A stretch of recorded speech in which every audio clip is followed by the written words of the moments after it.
Petrol দিয়ে কি করবো এই জন্য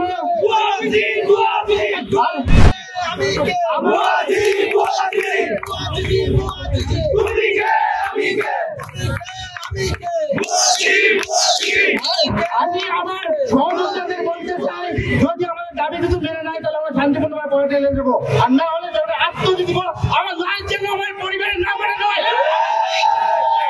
আন্দোলন করে এবং তাদের যৌক্তিক দাবি যেন পূরণ করে নিতে পারে।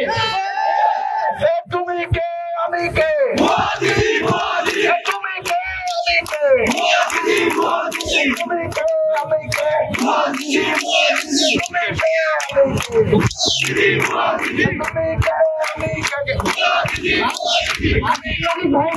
আপনারা সবসময় আমাদের সঙ্গে ছিলেন, আশা করি সবসময় আমাদের সঙ্গে থাকবেন এবং আমাদের সবকিছুর পাশে থাকবেন। এই জন্য আপনাদের অনেক অনেক ধন্যবাদ ভাই।